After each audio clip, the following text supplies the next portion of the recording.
Welcome into Sports Memos Betting Podcast NFL. Every game on the board with Teddy Covers. Teddy, welcome to the podcast. Happy Monday to you. Hey, happy Monday, Drew. How are you today, buddy? I'm doing good, man. It's a holiday week out there. If you're listening to the podcast and traveling, hopefully driving safe, flying safe, and enjoy the time with your family and friends. Hopefully we can get you on some more right sides than wrong sides here. This is the opening line report each and every Monday throughout NFL football season. We got the Monday night football game tonight, Teddy. Baltimore at L.A. That's the L.A. Rams. We're seeing the Ravens 3.5 on the road, 47 the total. Any quick thoughts here on the Monday nighter before we get to the Thanksgiving 3-pack of NFL games? I'm in action on Monday Night Football. You can get it for $9 over at sportsmemo.com right now. I do have a fairly strong opinion on this game, so I don't want to talk about it too much. But certainly, if you're making a case for the Ravens, you are looking at this Rams offense as being, it's not just stuck in the mud short term. This is an offense that you don't trust against a good defense. If you're making a case for the Rams, you're probably looking at Wade Phillips and his track record against mobile quarterbacks. He's done a pretty good job designing game plans against QBs like Lamar Jackson in years past. So there's a legit case to be made for both sides. I happen to think one of the two cases is fairly strong. So I'm in action on Monday Night Football tonight. Check it out, sportsmemo.com. $9 Monday. Each and every play at Sports Memo discounted to just $9. So you can jump on Teddy's play for Monday Night Football with analysis. Only $9. Check it out. Teddy, let's move on to Thursday's card. We got a 3-pack of games, 9:30 a.m. Pacific kick here. First game up, 3:05-3:06 Chicago at Detroit. We're seeing, what about 1.5? That's the Bears laying in Detroit, seeing 39 being the prevailing total here. So 1.5 Chicago laying on the road, 39 the total, Teddy. Yeah, I'll talk about this game in just a second. I want to talk about the nuances of Thanksgiving and Thanksgiving weekend for just a moment. Because especially for the single guys, maybe you have a Thanksgiving dinner to go to, but it's not like you're stuck all weekend, and you have commitments and family. And what happens, what happened, every single guy I know this weekend, same thing happens over Christmas, same thing happens over New Year's. It's like a betting orgy. Okay? I mean, it is. You have every sport going. You're betting all day Friday, all day Saturday, all day Sunday, college hoops, NBA, NHL, NFL, college football. I understand. It's a fun weekend. Oh, yeah. But if there's one thing I have to say, all right, I have to say, because I've seen guys take a season's worth of profit and flush it down the toilet in 4 days. I've seen it happen. I've done it, much earlier in my career, but I've done it, This time of year, you have to be, of all the times you have to be cognizant of unit sizes, this is a time of year where you have all these sports going and these betting orgies. When you're seeing things clearly, yes, you are allowed to bet more. When you are losing and seeing things clearly, you're not allowed to bet more. Okay? You're not allowed to double up and then double up and, let's make this a 3-unit and, let's try to get it all back. Keep your unit sizes consistent. When you're seeing things clearly, bet more. When you're seeing things not clearly this weekend, please, for the love of God, don't blow your bankroll. That's all I'm going to say. And this can be a great weekend. I mean, Thanksgiving weekend is one of the most fun weekends of the year for sports bettors. It really is. But it's a weekend that you have to take with at least a little bit of caution. So there's my warning. Now, let's talk about the Bears and the Lions. My number's been off on the Lions in recent weeks, and I'm not looking to change it. The markets are higher on Detroit than I am. The look headline here was Detroit -1.5. My powering number is Chicago -2. The markets are 1.5 right now. I can't imagine that we're going to see a whole lot of money coming in for the Lions with Jeff Driscoll at QB coming off their loss to the Redskins. It's 4 straight for Detroit, 7 of the last 8. There's no betting bandwagon with either one of these two teams. So you say, which team's better? And, the Bears aren't pretty, but at least they have a defense. The Lions don't have much of anything right now. I would anticipate Chicago money if you like the Bears.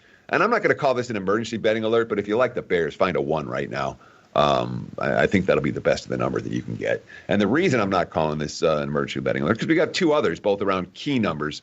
The one not always quite so key in the NFL. All that said, again, Chicago, there won't be Detroit money. I don't know if we're going to see a groundswell of Bears money, but I know that we're not going to see Lions money for this one. I don't expect to. Yeah, and it is 1.5, pretty much around the market, but you're right. There are some ones out there, one being at South Point here in Las Vegas. The second game up here, 1:30 Pacific kick. We got Buffalo at Dallas. Cowboys laying 6.5 in Jerry's World. 44.5 the total here, Teddy. Yeah, and now look, there's ones at Penny right now. Caesars, South Point, Wynn has a 1. Offshore, William Hill's got a 1. DraftKings got a 1. So there's still plenty of ones available for the Bears as we speak. When it comes to the Bills and the Cowboys, you said the prevailing line is 6.5. There is still plenty of 7s out there. 7s here in Vegas, 7s in Jersey, a couple of 7s offshore. Let's throw that emergency betting alert up there. Doodle-you, doodle-you. Yeah, this 7 won't hold. There's no chance it'll hold. Look ahead was Dallas 7. Look ahead was 7. My powering number is Cowboys 4.5. At some point, we're going to start to see some respect for the Bills. It hasn't really happened yet. We're starting to see it right now. Defensively, you can't argue with what Buffalo has done. All right, and you can make all the strength of schedule statements you want to about the Bills. Their defense has shown up in every game, pretty much. And when you're talking about the type of game the Cowboys played in yesterday, physical, cold, emotionally draining, tough loss. Now you got to come back short week. Yeah, the money's coming for Buffalo here. The 7s are still out there. They will not be available, I would think, by kickoff. If you like the Bills, I bet it's sooner rather than later. Okay, Teddy. And then the nightcap here on Thanksgiving night should be a heavily bet game. We got a NFC South divisional matchup, New Orleans and Atlanta. 49 being the total. Looks like the Falcons catching 6.5 or 7, depending where you're shopping. This one at home in Atlanta, Teddy. Yeah, I should probably emergency betting alert this one as well. Look ahead line was 5.5. My powering number is Saints -8. Nobody knows where to power rate the Falcons right now, flat out. All right, there's an issue right now in the marketplace, and that's why my number's 8. And I'm like, okay, I'm not confident in my Atlanta number. I raised Atlanta way up after those 2 wins, and then yesterday after they, no-showed at home, I downgraded them, and then I'm like, let's downgrade their home field. Maybe that's the issue with the Falcons. There's nothing there for Atlanta at home right now. When they're getting punched and not punching back. And I've seen that on more than one occasion this year. Of course, it's a divisional foe. It's the TV game. It's Thanksgiving night. The Falcons certainly have a better game in them than the one we just saw. And the Saints are struggling to cover. They're winning all the close games, but as big chalk, they have not been, that hasn't been their role. Saints 6-0 in games decided by a touchdown or less this season. Less than a touchdown, I should say. 6-0 in games decided by less than a TD. Just a win with the Panthers. The Panthers get first and goal at the 3, don't get any points, and the Saints kick the game-winning field goal at the end. And, that was a killer for my season wins, unfortunately. We had the Saints over and the Panthers under. That was a very bad result, extremely bad result from one that I needed. Nonetheless, this game likely to go to 7. The markets are mostly there already. But you can find 6.5 to shop around right now for the Saints if you like them in that direction. New Orleans, again, they've been real good at winning the close games. And Atlanta right now is a team that the markets legitimately don't know where to price them, myself included. Teddy, moving on to Sunday's card. We got the early kicks here, starting off top of the card, 4-5-1, 4-5-2. Green Bay at the New York Giants, seeing 6.5. Pretty much the number. We're seeing Chris hanging at 6. That's the Packers laying on the road. 46 the total in MetLife, Teddy. Look headline here with Packers -7.5. My powering number is Packers only -5. And I'm not particularly high on the Giants, but the Giants have done this like it feels like every cover they've gotten as a road dog this year has come the same way they got it yesterday. Last drive of the game, they find a way. 4th and 18, Danny Dimes with his best throw of the afternoon to Golden Tate for the 23-yard TD, and the Giants get the money. And they've done that a handful of times. I will give the Giants credit. They're not a very good team. They fight to the end. Saquon Barkley hasn't rushed for 4 yards a carry in any game since he came back from injury. The running game hasn't been there. It's all Danny Dimes behind a bad offensive line. And defensively, they're certainly not a good team. Green Bay, off a pretty shoddy showing last night in San Fran. And again, they faced the wrong team at the wrong time last night, but there was also a legitimate class difference between those two teams that the markets didn't necessarily realize before kickoff. I don't see this line going crazy. It's 6 right now. It's between the look ahead and my powering number. I would expect it to sit in this range for most of the week. I don't see Green Bay getting a 7. I'm not anticipating a ton of Giants money coming in either. So this is not an urgent must-bet Monday type of ballgame. All right. And, guys, we got the coupon code TC199. This is a huge discount on sportsmemo.com. You can get Teddy's 30-day all-access, get you all the way through Christmas for just $199. That's a big discount there at sportsmemo.com, way more than $100 off of his 30-day all-access package at sportsmemo.com. You'll get every play in every sport Teddy releases for just $199. His 30-day all-access, he's hitting 62% all sports in November, 30% ROI increase on your bankroll, both in college football and the NFL. He's killing it in the month, and really overall this season doing very well. In my favorite number, 57% in the NFL since 2015. That's last 5 years running, hitting 57% in the NFL. So check out his 30-day all-access package at sportsmemo.com using the coupon code TC199 at checkout. Gives you the huge discount, sportsmemo.com. Teddy, 453-454 up next. Washington, Carolina, seeing the Panthers laying doubles at home, seeing -10 pretty much across the board, 40.5 being the total here, Teddy. Yeah, look ahead line. Again, these are the bettable numbers from last week at the Superbook over at the Westgate here in Vegas, which gives you an idea what the markets were thinking. It was Carolina -9 a week ago.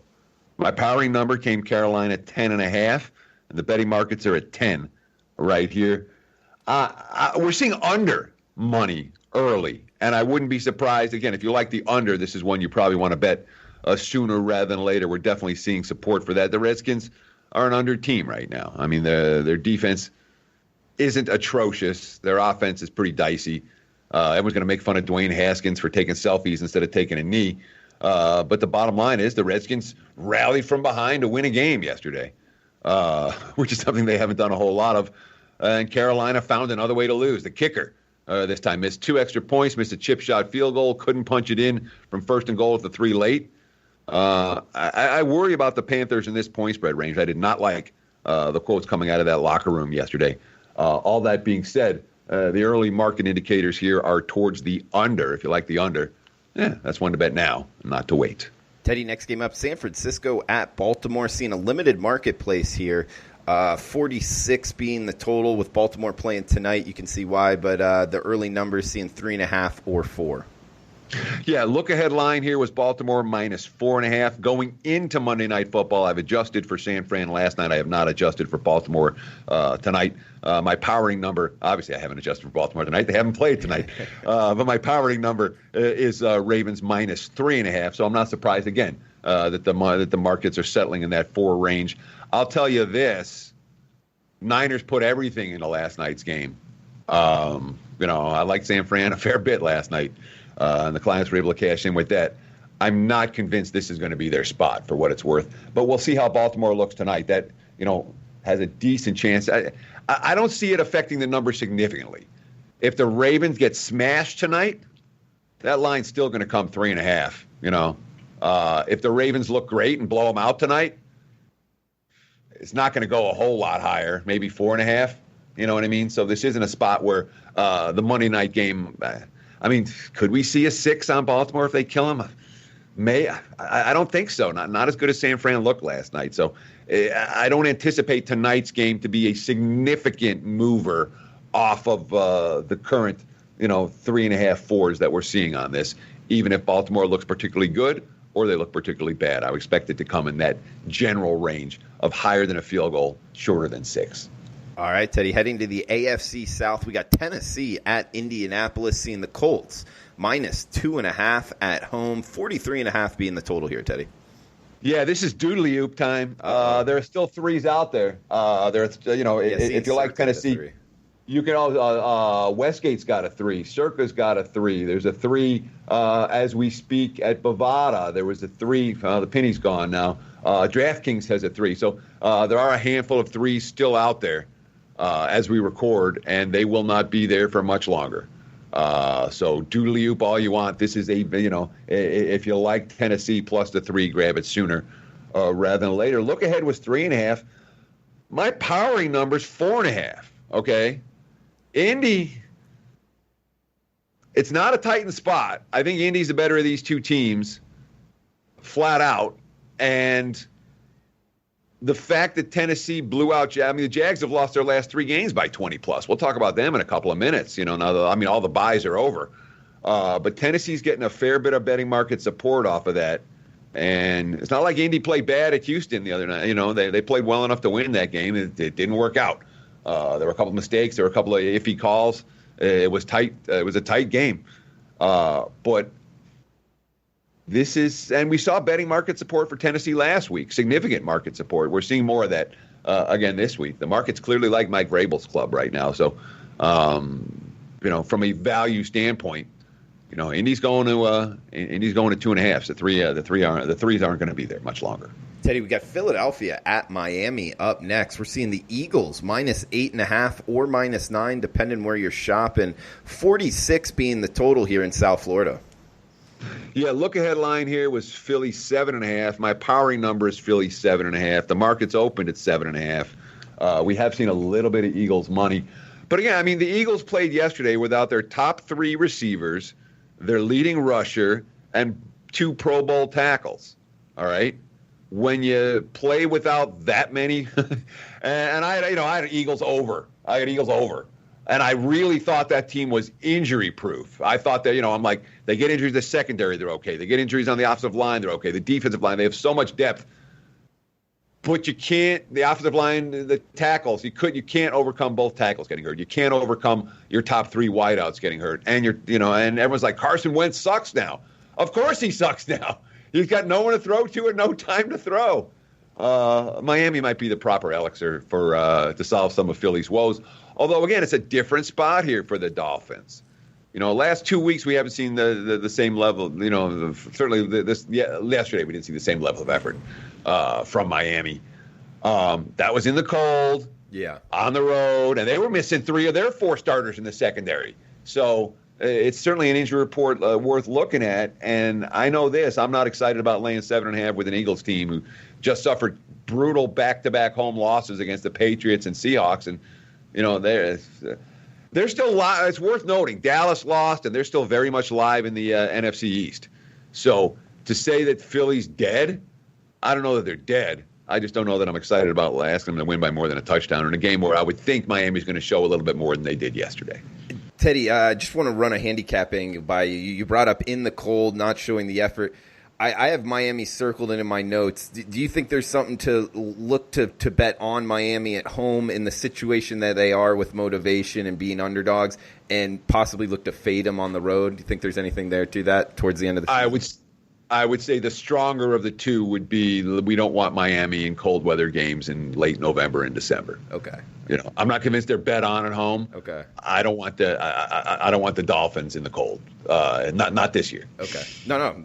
I'm with you. I definitely don't want that side either. We got 461, 462 up next. Oakland at Kansas City, seeing the Chiefs -9.5 or -10 in Arrowhead. 51.5 being the total here, Teddy.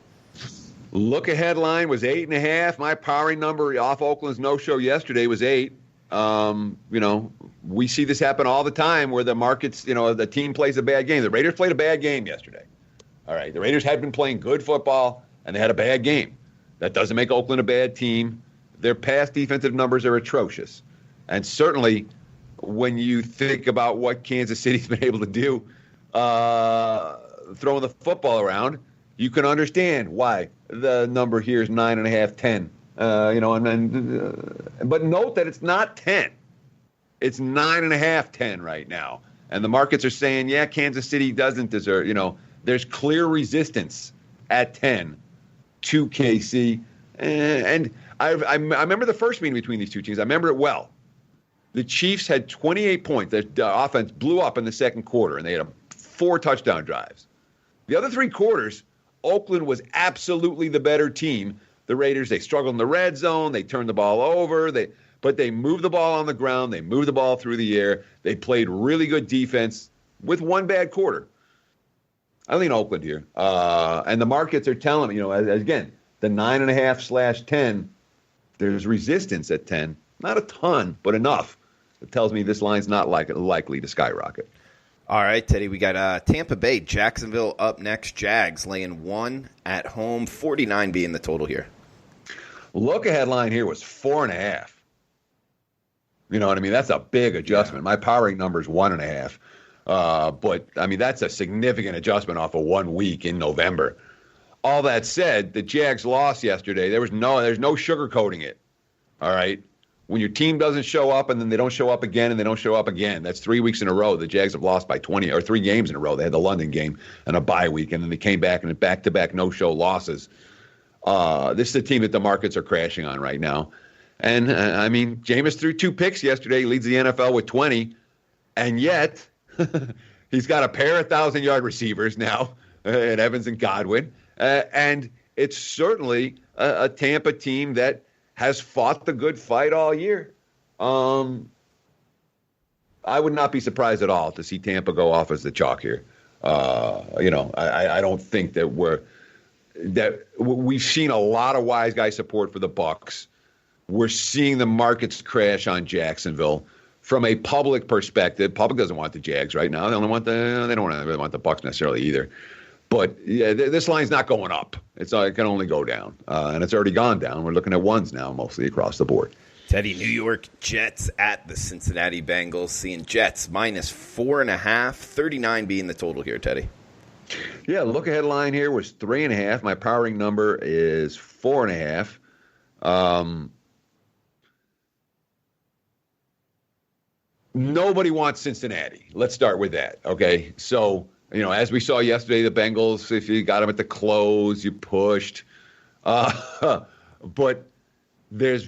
even the wise guys aren't excited about the Bengals right now. I mean, there's a very limited market support for Cincinnati, and that's why you've seen the Jets laying 4.5 on the road, or 4 on the road, and 4.5 popping up in this ballgame. It's been only Jets money. And look, I mean, that's 3 games in a row where Sam Darnold, since, he had the seeing ghost game and then he had a bad game down in Miami. And I remember in the bad game down in Miami, where the markets were crashing on the Jets, just like Oakland today. And I'm like, they just had a bad game. And they've been bet on ever since. 3 straight wins, 3 straight covers. The ball, that offense has been pretty good, and I know that, the Jets need offensive line help in the worst way. Their offensive line was solid yesterday. They gave, there was room to run. Darnold had time to throw. There are buy signs on the Jets, and the market's certainly on sleeping on them in this range. But again, nobody wants Cincy, so recognize that there's a premium. You're laying a price here to fade a squad that is now 0-11 straight up again, which definitely. Poor Bengals fans. Bengals fans are rather worse than Lions fans even. Nobody has it worse than Browns fans though. Who do you have power rated the lowest in the NFL, Teddy? I have Cincinnati, but they're only. Let me look. I got them. They're a half point ahead of Miami, 1.5 points better than Washington, 3 point. And I've got I'm off the market on Detroit, and it hasn't hurt me at all. But I've got Detroit as the 4th worst team. A field goal better than Cincinnati. All right. Teddy, we got L.A. Rams at the Arizona Cardinals up next. Limited marketplace here with the Rams playing tonight, but are seeing 4s or 3.5s in the marketplace. That's the Rams laying on the road. 46 the total in the desert. Yeah, look ahead line here was L.A. 3.5. And remember, Arizona didn't play and the Rams haven't played yet. So if the line's anything but 3.5 right now, it just tells you what the markets are thinking generally. Okay. You know what I mean? Mm-hmm. But look at it was 3.5. My powering number on the Rams is 4.5 for this game. Arizona's got a nice betting bandwagon. If the Rams get smacked tonight, this line's not opening 4.5 or 4. Or reopening at that number. If the Baltimore goes in and smacks them, it'll be 3.5 or 3. If the Rams look good, it'll be 4.5. So in some ways, this line, this modest movement towards LA, I don't want to put too much into it. The number could move a fair bit in this one based on how good the Rams look tonight. If they look bad, 3.5, they look good. 4.5, maybe higher. Teddy, we get the LA Chargers at the Denver Broncos up next. Seeing Chargers laying 2 or 2 in the hook, mile high, 38.5 the total here, Teddy. And again, the Chargers didn't play last week, all right? Broncos played, and it was a terrible spot for Denver, coming off a last-minute loss with playing against a really good defense, again traveling east for an early start game. I'm not surprised. I'm kicking myself for talking myself out of Buffalo is what I'm doing, because I should have had the Bills on my card yesterday for the clients. So I'm annoyed with that. But again, Denver was a 1.5 point favorite on the look ahead. Now they're, what are they, 1.5, 2.5 point dogs? And the Chargers didn't play. So this is all the markets crashing on Denver right here. Like I said, they had a bad game, But with Denver, the concerns may be greater. I don't like any of the comments I'm seeing out of that locker room.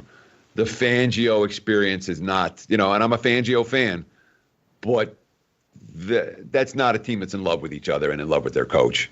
And we don't know yet who's going to be quarterbacking. There's a chance, Drew Lock has practiced the last 2 weeks. The thumb injury is healed. He could make his NFL debut this week. Obviously, it's been all Chargers money. I don't know that gets to 3. I think there might be some resistance at 3. Otherwise, I'd have given the emergency betting alert signal. You got to get down now. Teddy, 471-472, Cleveland at Pittsburgh up next. We're seeing the Browns laying 1 all the way to 2.5. So it looks like some opinion in the marketplace, depending where you're shopping. 40 being the total here, Teddy. And it's not necessarily a marketplace. I mean, let's talk about this, because Monday morning, the markets, where one book is not necessarily where the other book is. And then later on, people clean up the messes. They say, oh, there's still a 1 over there, and it should be 2.5. And then someone will come in and buy it up, and the book will move on air. But it's not unusual on a Monday morning to have legitimate NFL variance between one book and the next. And that's not something you find in the NFL later in the week. Right. So that's one of the advantages of betting, betting early for the NFL. And again, big line move off the look ahead. Look ahead was Cleveland -3. Pittsburgh -3. My power rating is Pittsburgh -1. Now Cleveland's -1, 1.5, 2. The Browns beat the Dolphins in a no-show game. Yeah. And the Steelers, they benched Mason Rudolph yesterday, and they brought in Duck Hodges, and Hodges made 1 throw, and that was all they needed. And it's certainly a game when you talk about revenge, and they just played a couple of weeks ago, and it was an impactful game with Garrett and Rudolph battling at the end, and the Browns were the better team that day. I'm a little bit I'm not crazy surprised, but I'm a little bit surprised by the market support here for Cleveland, given that it's Pittsburgh at home in revenge, and the Steelers have been fairly good in this role. All that said, it's clear that there's market support for the Browns right now off of that resounding win over Miami. And a 3-game winning streak now for Cleveland. And there's a path to the playoffs for the Browns. There's also a path to the playoffs for the Steelers. So it's not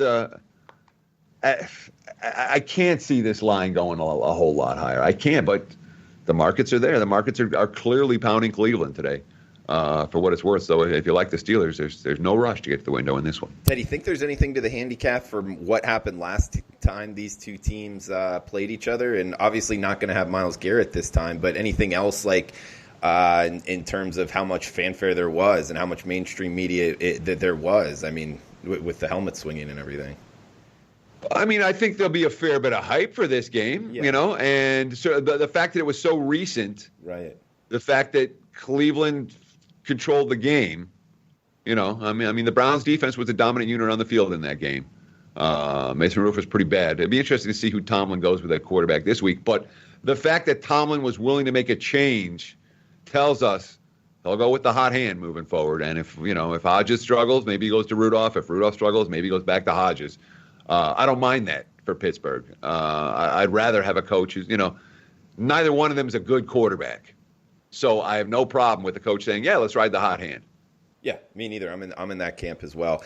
And guys, we got 2 games left here: the Sunday nighter and the Monday nighter.